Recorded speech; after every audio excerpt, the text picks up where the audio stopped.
structures, right? So let's start with the thoracic region. Here we have obviously the superior vena cava, and if I ask you where did the blood in the superior vena cava, where did it just come from? Left and right brachiocephalic vein. Brachiocephalic vein. Do you guys remember that? Do you guys see here? There's a brachiocephalic vein here and another brachiocephalic vein here, right? Can you guys see the two? Remember, it looks like a Y, right? Remember, the venous system was a little bit different than the arterial system in that we have two brachiocephalic structures, right, on the cat, and the human as well. And then brachiocephalic veins came from what? It's brachiocephalic because one leads out to the arms and one came head. Remember that? Right? So the vein that heads to the head is called a what? Jugular, right? We have this really thick one here, right? You can see how this one's heading up this way, right? So that right there is the jugular vein. This is actually the external jugular vein. And the only reason that I know that is because this one actually, well, that's just from experience, but if you were to dissect this out further, you can see that this blood vessel actually heads up to the face. Right? It goes outside to the skull. Remember the difference between internal and external, right? Yeah. Internal heads towards the, eventually the brain, while the internal heads towards the brain and the external to the face. To the muscles of the face, right? Remember that, sort of?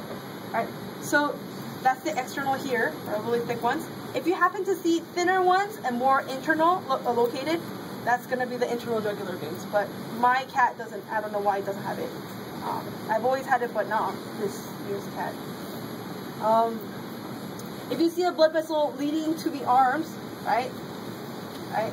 So this blood vessel here, right? You guys all see? Right? This blood vessel is going to be the what? Brachial. Is it brachial? Subclavian first, right? Yeah. Subclavian vein first, right? If I ask you, where did the blood just come from? If I'm at the subclavian vein, that's where it's heading to next, because it's a vein, because you know how it goes back to the heart, right? Oh, right? It came from axillary. So you have to remember this is a vein. I don't know why I'm stuck with arteries.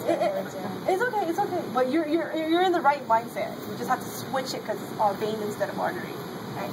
So here we have the brachiocephalic subclavian vein. Again, it came from axillary, right? If we were to trace it out further, right? And then, I don't know why mine's missing, but the blood vessel, if it's connected to the brachium itself, is going to be the actual brachial veins, right? If it's a red blood vessel, it's probably the brachial arteries. This is blue brachial vein, right? And I was telling people that if I were to actually pin the arm itself, the blood vessel, right? That's going to be the what? Brachial.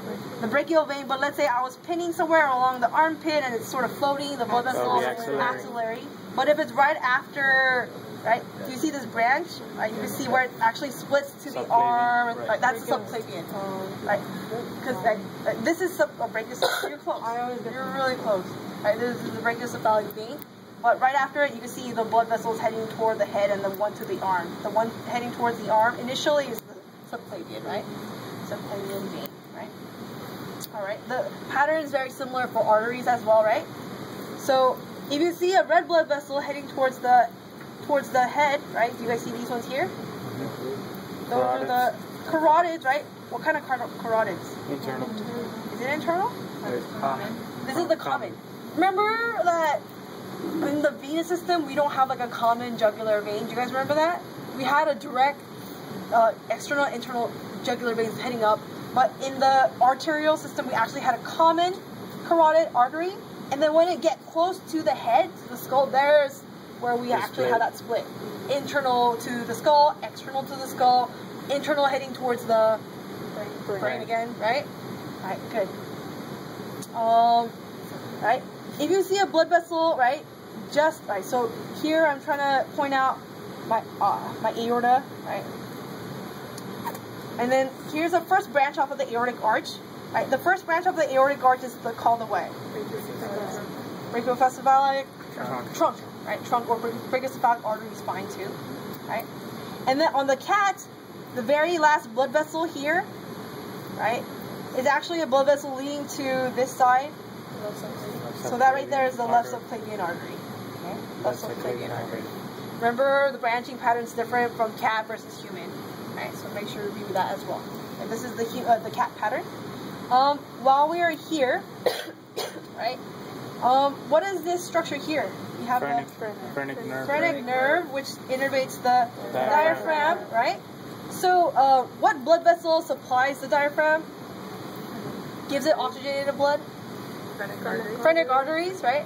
Because remember, anything diaphragm related is phrenic, right? So, what innervates it is the nerve. What supplies it is the artery. What drains it, takes the blood away from it, is the vein, right? So think about that terminology, right? How about between the ribs, we would have arteries and veins. And then if I'm asking you what supplies it or what drains it, you're going to switch it, arteries and veins, right? So it'll be the intercostal arteries, right? Intercostal arteries supplies it. What drains it is intercostal veins, right? What takes blood away from it, right? Oh, and then what I also try to show you guys is just lateral to like the vertebrae. I don't know if I got it. Sympathetic trunk, right? Do you guys remember where the sympathetic trunk was located? Yeah. It's in the back. It looks like I don't know if I actually got it. You can see it on ours. You guys all. I made sure you guys all dissected it out. I remember. So make sure you guys know where about the sympathetic trunk should be located. It should be located around. Should be near the vertebra. Yeah, near close by the vertebrae, right, within this area. If you see a little string around this line right here, right, that right there is going to be the sympathetic trunk. Right? All right, excellent. What else can I ask you while I'm at the thorax? Oh, it's another good question. If I point to the heart, right, and I ask you guys, what hormone acts on this organ?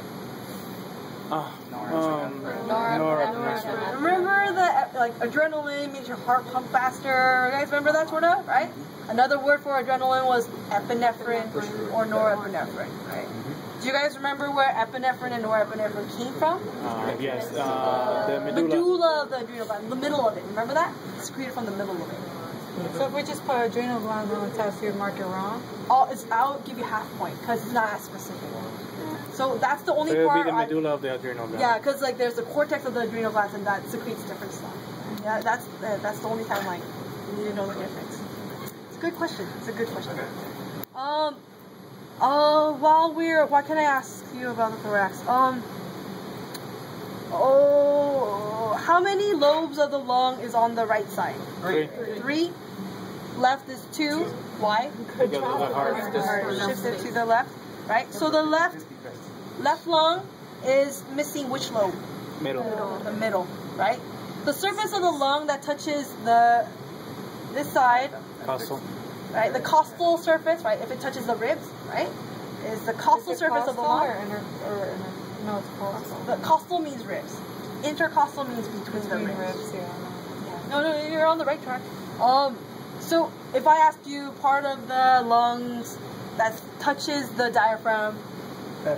diaphragmatic surface, right?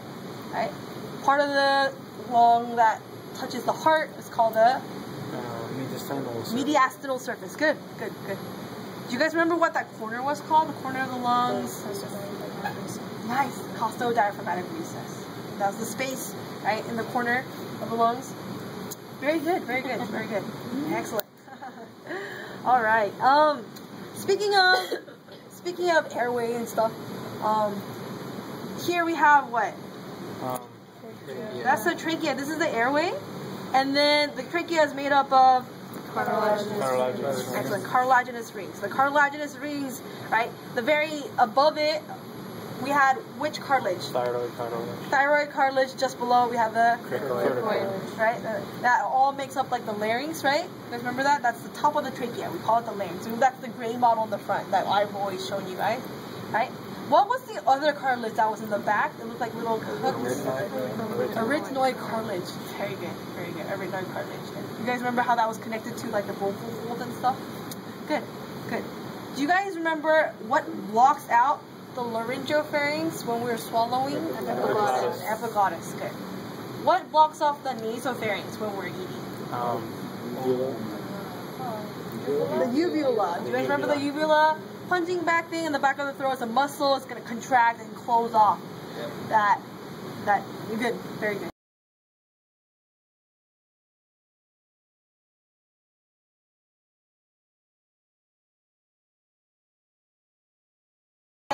Air.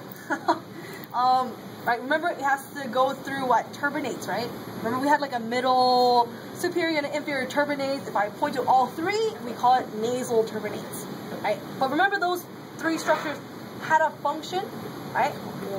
Warm the air, moisten, and trap foreign molecules. So because it's sticky, it has the function of trapping foreign molecules, right? So those are the three functions, right? Very good. The entrance to the nasal cavity we call the what?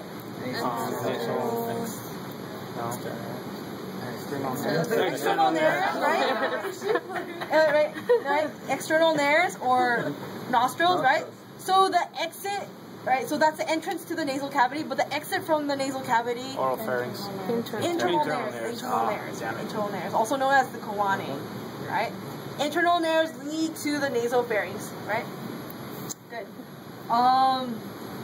While we're at that region, there was another structure that I pointed out on the K-Devanshi diagram, and that was a tube heading towards in the superior location. That was what's called the Eustachian Tube. You guys remember sort of the Eustachian Tube?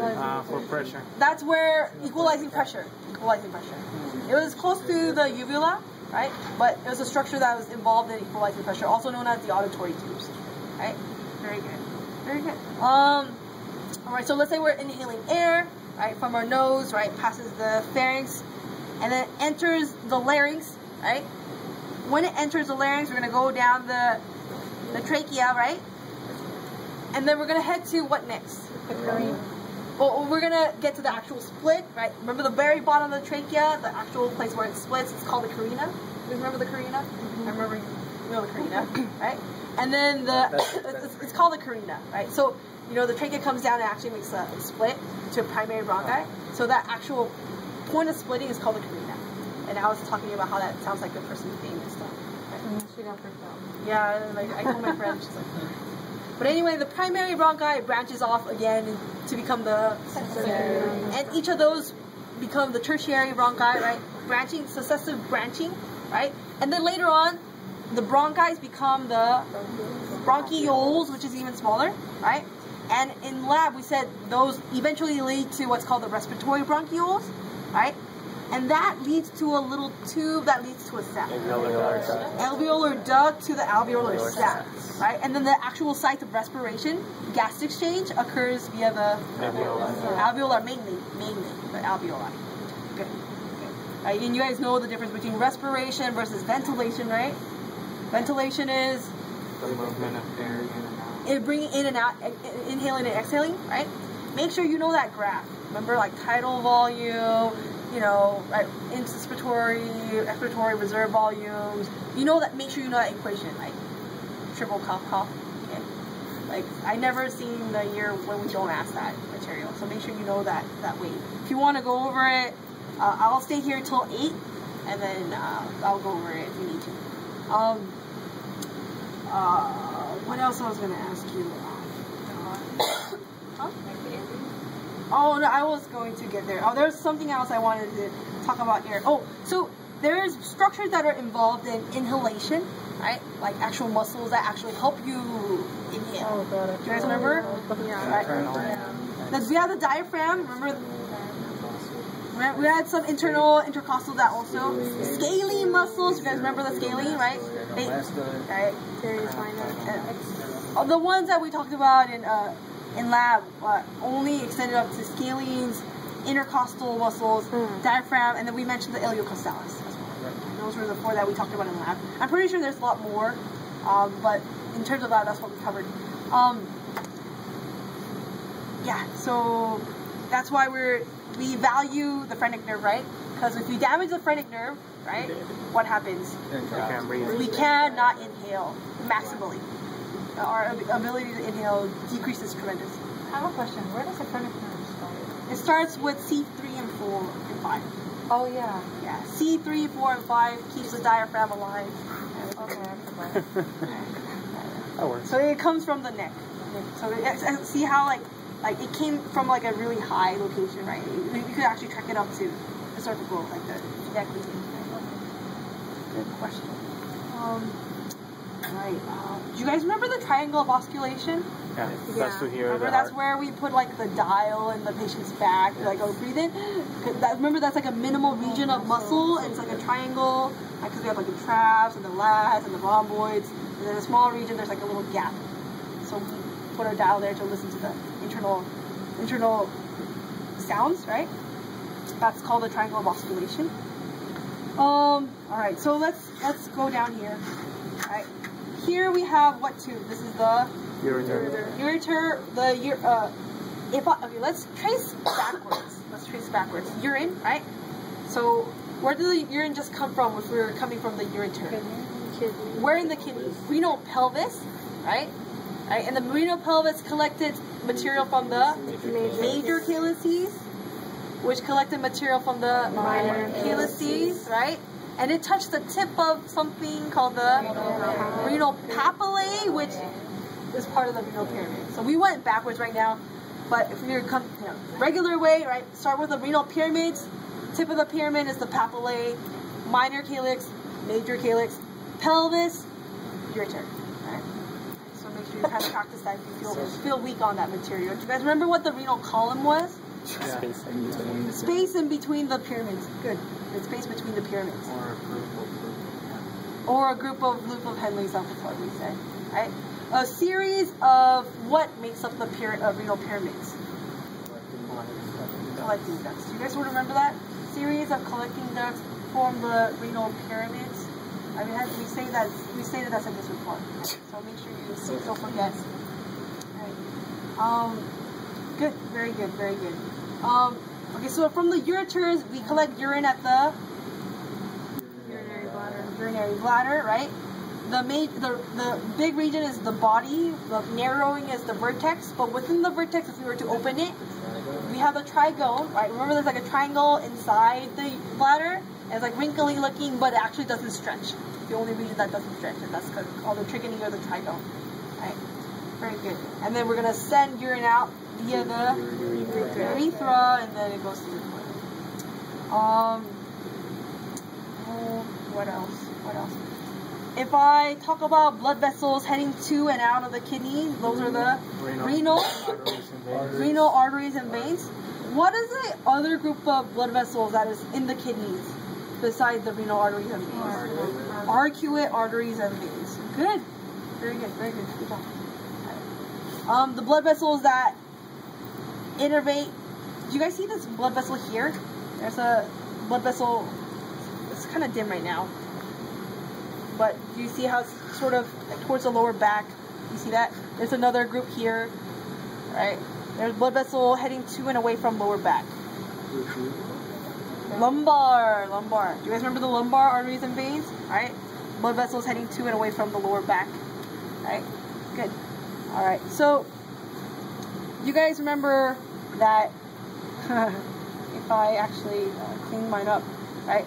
The aorta, right? Down here splits, and we talked about this in the cadaver room, right? Right? What is the cat missing? The common iliac, right? Which instead we have the what instead? External iliac, right? Very good, right? External iliac directly, right? Which you could see here. Right? External iliac. External iliac continues on to be the femoral. Good. And then the femoral continues on to be the popliteal, right? And the popliteal splits anterior, posteriorly, anterior, posterior tibial arteries. Very good, very good. All right. What was that superficial vein in the medial side of the leg? Greater saphenous vein. Good, right? Excellent. Here, oh look, it's so cute. Can you guys see it? Like this is the spermatocord, right? That's cute. And then here's the unit. They're like good guys. Right.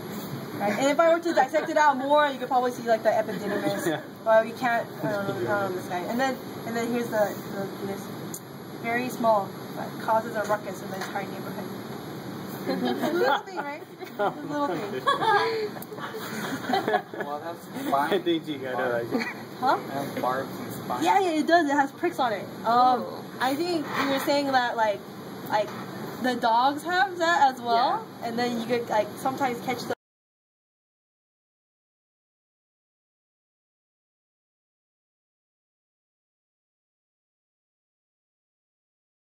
I don't know, I guess the Mexican thing, that's what we do. Mexican thing, dude. That's no cruelty to animals, bro. No, bro, like, because the dog came over our yard and it got stuck, so we have to do something. Oh, God. Hot water? That's But not like boiling water. Just a little like ultimate no longer pain. work. Oh, man, that sucks. It worked, though. That's funny. That's funny. Oh, Right, man. make sure you guys know the constituents of the spermatocord, right? You guys know the 5, right? Make sure you review. The other structure that I wanted to go over, let me go ahead and get the models out right now. Yeah, let me get the models out. There were models out. Let me get a permission. Is that all on the cat? Yeah, but real quick, let me go over some of the smaller molecules in the front. Smaller ones in the front. And then we'll go over the bigger ones up in the front. We have like 10 minutes. Alright, so here I was going over, right? If I were to That one doesn't get off, I think. I put it all back together. people are recording, I can't say something. Wow. Wow. Another lab instructor, she's so daring. She uses it on a pointer, and she's like, oh, no. I was like, I'm too conservative for that. Like, I'm not down. I'm not, yeah. But anyway, you guys remember the erectile tissues? Mm-hmm. Right, you guys? Right. See how there's an erectile tissue? It looks white here, and then there's like a purple erectile tissue on the bottom. Mm-hmm. What's the one on the bottom? Spongiosum. Corpus spongiosum. Corpus spongiosum. Good, good. And then the really big one, cavernous one on the top is the corpora cavernosa, right? So remember, if I'm talking just about the glans penis, right? That's from what? Spongiosum. Corpus spongiosum. Good. Corpus spongiosum. Here we have the testes, right? Inside we have the seminiferous tubules.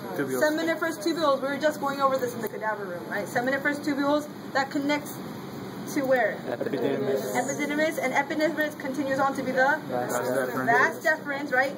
It's part of the bigger tube, right? Spermatocord, right?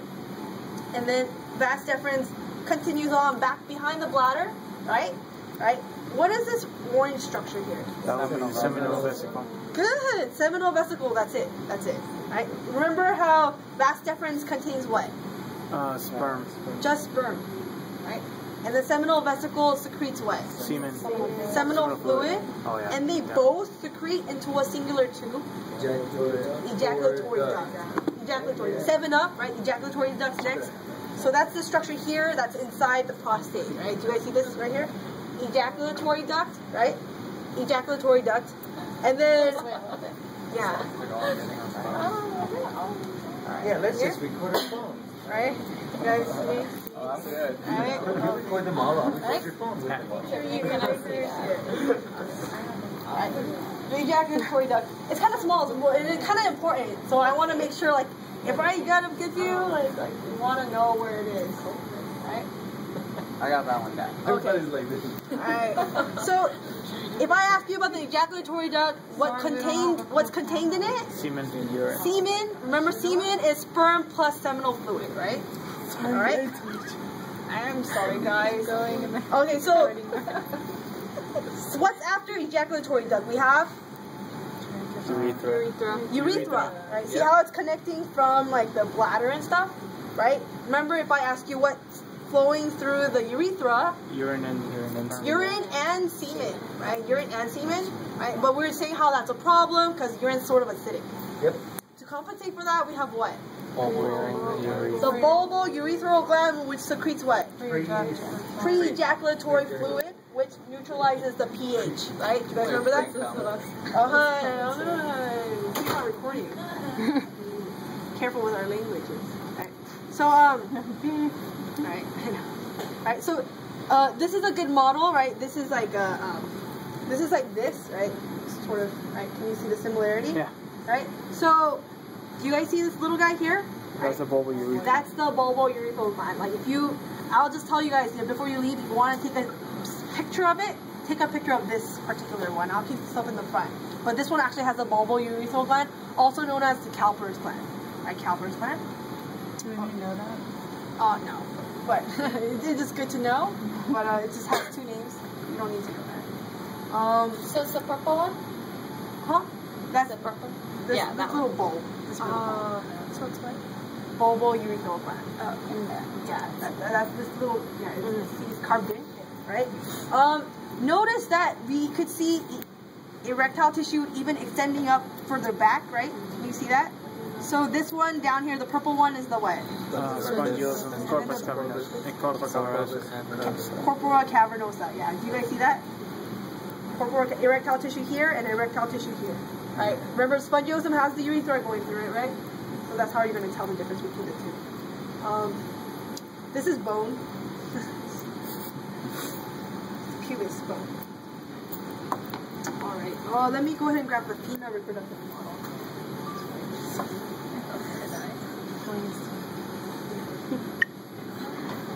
No, when you were moving, I would go, it'd be like this.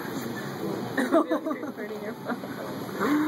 Oh, no, it's because I used to hate that when I took 2 years ago. I would try to record it and someone would be like... You guys see this structure here? Prostate gland. That's the prostate gland, right? Remember prostate? Right? And then prostate, yeah.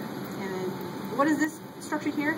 Urethra. That's the vas deferens. That's the vas deferens, right? So, remember how we're going to try to position it similarly, right? The vas deferens, remember, it's continuation of the spermatic cord. It comes up back behind the bladder, right? Remember, back behind the bladder, that's it, right? That's the vas deferens. So this structure below it, that's the seminal vesicles, right? Looks like eyes, like seminal vesicles, right? Seminal vesicles, vas deferens. Both shoot its contents inside the prostate, which is a tube inside the prostate, which is called the ejaculatory duct, right? Okay, so that, make sure you kind of get comfortable with this guy. This side, and then maybe you want to know this side as well. You see the tribunal wall. Yeah, this wall, inside. Okay, so I'm going to leave this off to the side. I'm going to just go over the female reproductive model. In the anterior side, we have the what? Which Urethra. That's the urethra, right? And so this is the Bladder. Bladder, not the uterus, right? So the opening to it is called the Urethral opening. urethral orifice. Orifice means opening, right? Here we have the what? Uterus. Uterus, right? You can see the little cup, little U, right? Cervix. That's the cervix, right? What hormone acts on the cervix? Nice, oxytocin. The love hormone. That's it. Okay. And then, do you see this tube here? That's the vaginal canal. Ken wanted me to let you guys know that you guys should know that the vagina is made out of both endoderm and mesoderm. Did you go over it before? Yeah, just today. He went over it today. Some of the stuff he went over today, he wanted you guys to know for the practical. And he said, make sure you understand that it's actually from both mesoderm and endoderm. Okay. Good to know. Mesoderm and endoderm. Okay. Yeah. The opening to it is called the vaginal vestibule, right? You want to know where that's located. Some people want to know. Right. Right. So, the two lips, right, are called the labia majora and labia minora. Right. Which one's homologous to the scrotum? Majora. Nice. And then here we have the clitoris, right? And then the it was the long erectile tissue name, right? Yeah, corpora cavernosa. Corpora cavernosa. Oh, clitoris. Clitoris, right? It's like corpora cavernosa, like the male, but has the word clitoris at the end. Clitoris. Right. I mean, they confuse me. All right. Here we could see the what? The finger-like projection. Fimbriae, right? So that's part of the fallopian tube, right? And I was saying there's another tube leading directly to the ovaries. Ovarian ligament. Good. Ovarian ligament. Right. Ovarian ligament. Make sure you know the ovarian ligament location. Right. I don't get it confused with the fallopian tube. All right. Real quick. Do you see this brown dot? Pineal gland. Good. That's the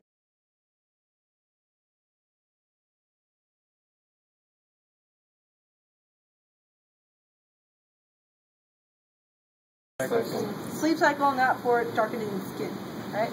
And then here we have the Pituitary gland. triangle, hypothalamus, very good. Can somebody grab the grain model, the thyroid model?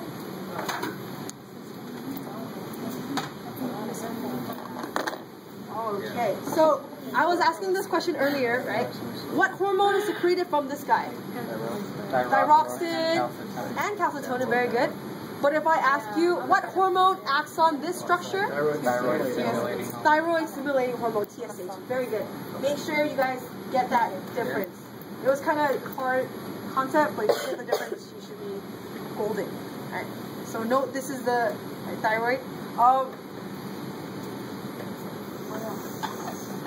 Do we need to know what the little white pieces of paper are on the inside of that model? The vocal folds. That's what they were. Vocal folds. Vocal cords. Right. Do you guys see this ligament here? Broad ligament. Broad ligament, right? The ligament connecting the fallopian tube to the ovarian ligament. Do you guys see? Mesocell. Nice. Very nice. Can you see how there's pencil markings on it? See it? There's region like in between their pencil markings. And I'm gonna point it around. Right, the pencil marking the region, right? You're not gonna get it, bro. I just had. Oh. Right? It's called the mesocell piece, right? That's mesocell piece. Right? Make sure you see it. You guys see this region here? God, I'm sure, right. Mesocell. That's one of these are little 362, like, No, that's followed. That's it. Try not to shake so much. Alright. I'm not getting paid for this. Alright. Again, you can see the cervix here. You know what? Let's go over the EKG real quick. Do you guys remember the 3 peaks? Remember the EKG? QRS, P, QRS, T. Remember that? P wave, QRS complex, T wave. The first wave, P wave, had to do with what? Atrial depolarization, also known as atrial contraction. Good. Right, and what happened in the QRS complex? Atrial repolarization, ventricle depolarization. Good. So ventricular depolarization or ventricular contraction, and atrial repolarization or atrial relaxation.